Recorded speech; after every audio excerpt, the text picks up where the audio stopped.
There are several differences between junior and senior developers, but one of the most noticeable differences is around how they communicate.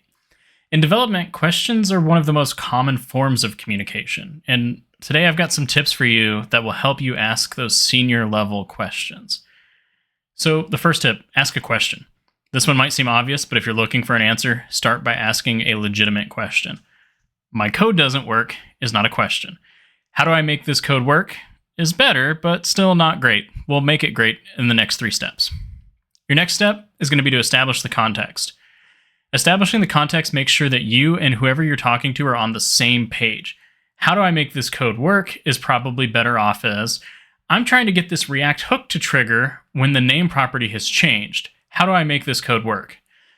But this question can still be better. Clarify your question. If someone doesn't know what you're asking, it's difficult to get a clear answer. Clarifying your question helps make sure that you get the answer you're looking for. We can make this question even better. I'm trying to get this React hook to trigger when the name property has changed. How do I make this code work? What even is this code? Perhaps this is better as I'm trying to get this React hook to trigger when the name property has changed. How do I ensure that this hook on line 14 is running every time that the name property from the parent is updated? Lastly, and most importantly, explain what you've already tried. You have a history with this problem, but the person helping you may not. They may start down the same path that you already did. Help them avoid this mistake, unless they think you missed something originally, by telling them what you've already tried. Let's enhance our question here one more time.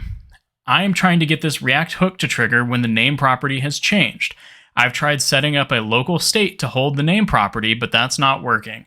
I've also tried adding a dependency array to the useEffect hook.